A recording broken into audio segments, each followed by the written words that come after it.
이번 시간에는 저희가 의사결정 나무, 디시전 트리, 이제 트리 계열의 기본이죠. 우리 아까 전 시간에 배운 그 회기는 그 회기를 기반으로 여러 가지 알고리즘들이 만들어진 거고, 요거는 가장 기본이 되는 트리 계열 알고리즘, 그의 근간이 되는 의사결정 나무, 요걸 한번 해보도록 하겠습니다.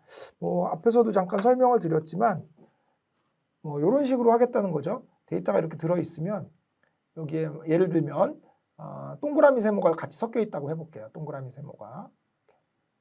그러면 동그라미 세모라는 건 y죠. y 값이 그렇다는 거예요. 그래서 여기 나누는 거예요. 이렇게. x1이 에서 5보다 크면 1로 가고 그렇지 않으면 1로 가.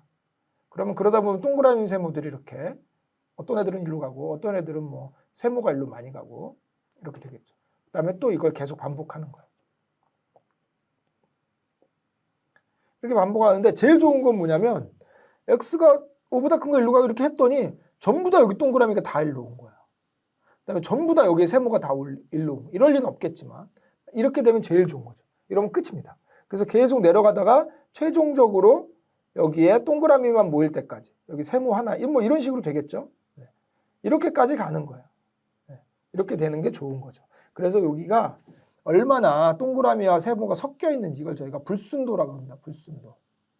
그래서 우리는 학습한다는 얘기는 뭐냐면 처음에 x 5로도 해보고 x1이 6으로도 해보고 x2가 1로도 해보고 여러 가지를 하는 거예요. 막 하다가 제일 좋은 거를 결정하는 거죠. 기준이 뭐예요? 불순도가 작은 거. 그러니까 퓨어하게 전부 다 어떤 놈이 제일 그 순도 높게 이쪽으로 잘 잘랐냐 그거를 찾는 거죠. 그래서 그거를 찾는 기준이 되는 게 뭐냐면 보통 우리가 진위계수라는 것과 엔트로피라는 걸 많이 쓰는데 이건 이제 수식이 있어요. 개념상으로 그렇게 복잡하진 않은데 어쨌든 우리가 보통 진위계수, 엔트로피계수 이 두 개를 가장 많이 씁니다. 순도가 제일 불순도가 낮은 거, 즉 순도 높은 거, 퓨어한 거를 찾겠다는 거죠. 그걸 숫자로 이제 수식으로 만들어서 할 때마다 계산을 해서 그게 좋아지도록 이렇게 하는 거죠. 그래서 얼만큼 순도가 올라갔니? 그걸 저희가 인포메이션 게인이라고 부릅니다. 인포메이션 게인. 그래서 세 가지가 우리가 많이 쓰는 개념이라고 보시면 돼요. 그 다음에 하다 보면 우리가 이게 너무 내려가면 결국은 다 하나씩밖에 안 남겠죠. 마지막에 가면. 근데 이렇게 학습을 해놓으면 내 거는 잘 맞추겠지만 새로운 놈이 들어오면 잘 안 맞아요. 그래서 이 디시전 트리의 가장 큰 약점이 뭐냐면 오버피팅에 취약하다. 너무 날카로운 칼이라는 거죠. 그래서 이 오버피팅을 방지하기 위해서 여러 가지를 하는데 가장 딱 간단하게 해볼 수 있는 게 맥스 뎁스라는 걸 주는 거예요. 이게 지금 뎁스가 1뎁스, 2뎁스, 3뎁스 이렇게 가는 거잖아요. 그래서 어느 정도까지만 못 가게 하는 거예요. 그래서 맥스 뎁스 4 주면 4 밑으로는 못 내려가. 이게 아무리 동그라미 세모가 섞여 있어도 거기까지밖에 학습을 못 하는 거예요. 이런 방법도 있고 프루닝이라 그래갖고 그냥 확 가지를 쳐버리는 경우도 있어요. 가지를. 이런 것도 있고 그다음에 마지막에 몇 개 이상 못 남게 하는 방법도 있고 여러 가지 방법이 있어요. 네, 그중에서 가장 간단하게 우리가 해볼 수 있는 게 맥스 뎁스를 이제 제한을 주는 거죠. 이런 게 다 하이퍼 파라메타죠. 우리가 알고리즘을 돌리기 전에 사람이 설정해 줘야 되는 값. 이런 개념들을 우리가 알고 가고 그다음에 이제 앞으로 우리가 배울 앙상블이라는 걸 이용해서 이런 트리 계열, 원래 앙상블은 아무 알고리즘이나 섞을 수 있는데 보통 트리 계열을 많이 요즘에 다 섞습니다. 왜냐하면 트리가 잘하는데 그 오버피팅에 취약하기 때문에 앙상블이라는 거는 뭔가 좀 통합을 해가지고 오버피팅을 낮추려고 하는 그런 개념이잖아요. 네, 그래서 이 트리에 있는 기본 개념이 앙상블에 있는 쪽으로도 그대로 다 넘어가 있다. 이렇게 보시면 돼요. 네, 간단하게 하고 앙상블은 또 뒤에서 한번 다루도록 하겠습니다. 그래서 그대로 한번 우리가 해보겠습니다. 임포트 하시고요.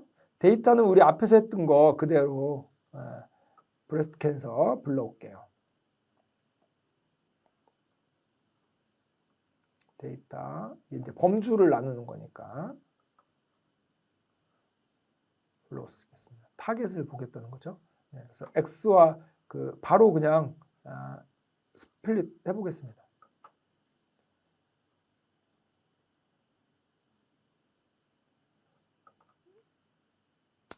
테스트 스플릿 X는 다 넣고 하나만 빼는 거죠. Y는 하나만 넣는 겁니다. 네, 이렇게 스플릿해서 여기는 X트레인, Y트레인 이건 그대로 이름 그대로 쓸게요. 네, 이렇게 만들어 놓고 그 다음에 트리를 만들어야 되죠. 모델을 선정해야 되죠. 클래시파이어에 있는 디시전 트리 클래시파이어. 여기에 이름은 트리라고 이름을 지을게요. 모델 이름을. 이렇게. 자, 그리고 학습을 시켜야 되죠. fit.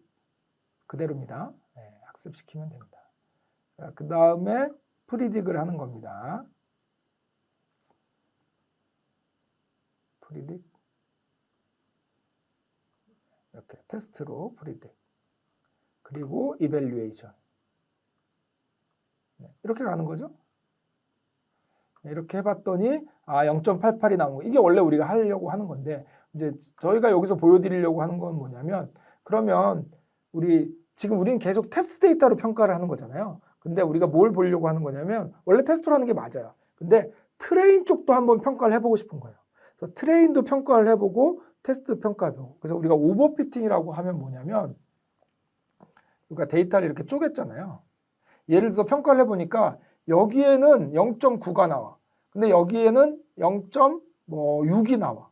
이런 경우와 여기에는 예를 들어서 이거는 지금 테스트가 너무 떨어지는 거잖아요. 이렇게 차이가 나면 엄청 오버피팅이라고 하는 거예요.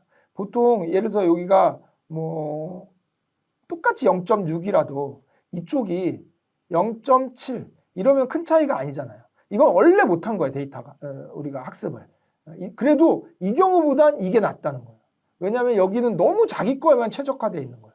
그래서 우리가 보통 이 오버피팅을 비교를 할 때는 트레인 쪽의 그 성능과 테스트 쪽의 성능을 비교를 해서 얼마나 차이가 나는지 이거를 많이 봅니다. 결국은 테스트 쪽이 얼마나 좋은지를 봐야 되겠죠. 그래서 이런 거를 이제 한번 많이 보고 싶으면 어떻게 할까 때문에 이제 여기다 넣은 건데 여기 보시면 여기까지는 다 똑같은데 여기 보면 트리.점 스코어에 트레인을 주고 스코어를 뽑은 게 있죠. 이건 얘는 테스트를 보고 주고 스코어를 뽑았죠. 무슨 얘기예요? 스코어 여기는 트레인 쪽으로 한번 평가해봐. 이런 얘기입니다. 평가를 트레인으로. 아까 앞에서 말씀드린 게 이 스코어라는 건 뭐냐면 대표 주자를 뽑아주기 때문에 애큐러시 뽑아주는 거예요. 물론 우리가 애큐러시를 넣고 해도 되지만 그거는 또 프리딕션도 하고 막 해야 되니까 스코어가 그걸 내부적으로 해주니까 간단하게 볼 때는 스코어를 많이 봅니다. 그래서 모델 인포에 들어가서 트리에 스코어를 보는데 먼저 트레인으로 한번 뽑아보고 그 다음에 모델 인포 가서 스코어를 보는데 이번에는 테스트로 한번 뽑아보는 거예요. 네, 이런 식으로 얼마나 차이가 나는지 봤더니 얘는 테스트는 0.88인데 이 트레인 데이터는 1이에요. 1. 100% 맞춘다는 거예요. 이거는 완전한 오버피팅이죠. 자기 거는 너무 잘 맞추고 학습한 데이터는 너무 잘 맞추는데 이거는 0.88 툭 떨어졌으니까 엄청 차이가 나는 거죠. 자, 그래서 이거를 뭐만 한번 해보려고 하는 거냐면 맥스 뎁스를 4로 제한하고도 어떤 식으로 나오는지 한번 해볼게요. 이번에는 저희가 그 학습 그 앞에 데이터는 쪼개놨으니까 학습만 다시 시키면 돼요. 그래서 클래시파이어를 새로운 놈을 하나 만들고 디시전 트리 이름을 트리 언더바 맥스 4로 이렇게 티나게 이렇게 줄게요. 그리고 여기에 맥스 뎁스가 있죠? 요거를 4로 제한을 하겠습니다. 그리고 런 이렇게 했죠? 그리고 학습 맥스 4 얘죠? 얘를 학습 트레인으로 학습 그대로 시킵니다. 자, 그리고 프리딕은 하지 말고 그냥 스코어를 바로 볼게요. 스코어를 모델 인포로 가서 얘의 스코어 트레인으로 한 거 한번 보고 다음에 얘의 스코어인데 테스트로 돼 있는 얘 한번 이렇게 한번 보니까 얘가 0.89 아까 0.88 뭐 조금 올라가면 거의 비슷하죠. 그런데 학습한 자기 걸로 했을 때는 0.9 얼마 이렇게 되는 거죠. 아까보다는 좀 나은 거예요. 요 차이가 좀 줄어들었기 때문에. 이게 왜 그러냐면 새로운 데이터가 왔을 때 그래도 좀 잘 적응할 수 있게 된 거죠. 아까는 자기 거에 너무 최적화되어 있기 때문에. 그래서 이렇게 오버피팅이 뭐큰 차이는 아니지만 이렇게 뭔가 맥스 뎁스나 이런 걸 조절을 함으로 해서 오버피팅을 줄일 수 있다. 근데 제가 이렇게 굉장히 강조하지 않는 이유는 이래봤자 어차피 디시전 트리는 우리가 현업에서는 쓸 수 없는 정도로 오버피팅이 셉니다. 그래서 앙상블이라는 게 나온 거고. 근데 앙상블이 우리가 다 랜덤 포레스트나 엑스지부스나 이런 애들이 다 이 트리 계열을 기반으로 해서 디시전 트리를 기반으로 해서 만들었기 때문에 거기에 나오는 하이퍼파렌탈 옵션의 개념들이 여기 있는 걸 다 그대로 갖다 쓴다고 보시면 돼요. 아까 말했던 뭐 진위 계수, 엔트로피, 인포메이션 계열 이런 개념이 다 그쪽에도 있습니다. 그래서 이 디시전 트리를 좀 알아두면 좋아요. 자, 그 다음에 여기에 인포에 보면 또 재밌는 게 있어요. 뭐냐면 인포의 트리 계열일 경우에는 여기에 보면 퓨처 임포턴스하고 그거를 플랫으로 그림으로 그려줘 이런 게 있어요. 두 개가 있는데 이걸 눌러볼게요. 그러면 어떻게 나오냐면 이렇게 생긴 거예요. 요게 뭐냐면 요거는 이제 함수를 저희가 짜서 넣어준 거니까 한번 실행하는 거고 이걸 이용하는 거죠. 그래서 요 그림이 중요한데 요 앞에 있는 x들이 어떤 놈이 이 시스템에 가장 많은 영향을 미쳤는지 보여주는 거예요. 이게 사실은 정확히 얘기하면 트리 계열에서는 인포메이션 게인의 평균이라고 보시면 돼요. 그래서 이게 지금 뒤에가 잘 안 보이죠? 이럴 경우에는 조금만 보면 돼요. 우리가 지금 데이터가 너무 쓸데없는 밑에 있는 애들이 역할도 아는데 너무 많아서 잘 안 보이는 거잖아요. 그래서 맨 밑에 있는 플랫을 하면서 이거를 뭐 10개? 5개만 볼까요? 5개만. 네, 이렇게 보면 얘가 제일 중요한 역할을 하는 거고 얘가 이 정도. 이 정도면 한 2개만 있어도 거의 다 커버할 정도로 이만큼 중요한 역할을 하고 있는데 얘는 트리 계열의 특성입니다. 트리 계열의 특성. 이 데이터를 줄 수 있는 것. 왜냐하면 우리 이런 트리 계열 이렇게 만든다 그랬잖아요. 이때 한번 쪼갤 때마다 인포메이션 게인이 얻어질 거 아니에요. 여기 쪼갤 때마다. 그거에 x1 밑에서 x1 또 쓸 수 있잖아요. 얘네들의 다 총합을 내서 내는 거기 때문에 이거는 트리 계열만의 특성입니다. 그래서 이 퓨처 임포터서는 우리가 보고서 쓰거나 이럴 때 되게 많이 써요. 사실 꼭 그런 의미는 아닌데 얘 믿으면 안 되거든요. 그냥 경향이 이렇다라고 생각해야 되는데 이걸 왜 많이 쓰냐면 얘기하기 좋잖아요. 여기서 얘를 하기 위해서는 얘가 제일 중요한 이 변수가 제일 중요합니다. 뭔가 뭐 질병을 예측하기 위해서는 뭐 신장이 제일 중요합니다. 몸무게가 제일 중요합니다. 이런 얘기 하기 좋기 때문에 굉장히 많이 쓰는데 사실 알고리즘적으로는 그렇게 훌륭하게 믿을 만한 아이는 아니에요. 네, 그렇게 생각하시면 돼요. 그래서 제한적으로만 믿으시면 돼요. 자, 그러면 리그레션 같은 애들은 어떻게? 리그레션 같은 애들은 그런 게 없어요. 그래서 아예 제공이 안 돼요. 그러다 보니까 니즈가 있죠. 그래서 퍼뮤테이션 임포터션이라는 게 있어요. 이거는 뭐냐면 확률적으로 이제 하는 건데 그래서 이렇게 하는 거예요. x가 1부터 x가 10까지 있잖아요. 그러면 일부러 데이터를 여기를 엉망으로 섞어버리는 거예요. 이렇게 이놈만. 그리고 예측을 해보는 거예요. 원래 제대로 됐을 때 예측한 거하고 이놈을 엉망으로 섞어놓고 예측을 해보는 거예요. 차이가 있는지 없는지. 만약에 차이가 굉장히 많이 났다면 x가 영향을 주는 거죠. x1이. 왜냐하면 얘를 제대로 했을 때는 잘 예측하다가 얘를 뒤죽박죽 얘하고 얘를 막 섞은 거예요. 이렇게. 자기 거에서 행끼리 섞는 거예요.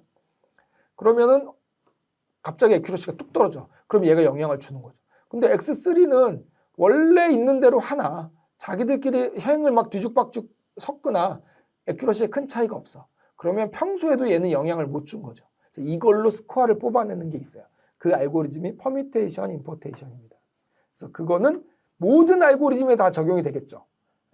퓨처 임포터스는 트리 계열만 되는데 얘는 모든 거에 다 된다. 그래서 여기 인포에 보시면 퓨처 임포턴스하고 플랫 퓨처 임포턴스는 요거는 트리 계열일 때만 나와요. 그런데 앞에 퍼뮤테이션 임포턴스하고 플랫 퍼뮤테이션 임포턴스는 모든 알고리즘에 다 나옵니다. 그래서 예를 들어서 내가 회귀 계열 알고리즘을 썼는데 이 피처 중요도를 보고 싶다. 그럼 어쩔 수 없이 요걸 이용해서 하는 거죠. 이것도 5개. 이것도 측정을 뭘로 할 거냐를 줄 수 있겠죠. 이런 식으로 좀 결과는 좀 다르지만 어쨌든 나오죠. 그래서 트리 계열일 때는 요것만 트리게어로서만 제공하는 개념이기 때문에 사람들이 좀 쓰고 싶어 할 것 같아서 저희가 좀 넣어놓은 거예요. 그래서 두 가지 다 쓸 수 있다. 이렇게 해서 저희가 의사결정 나무 하면서 인포에 있는 기능까지 좀 알아봤습니다. 네, 고생하셨습니다.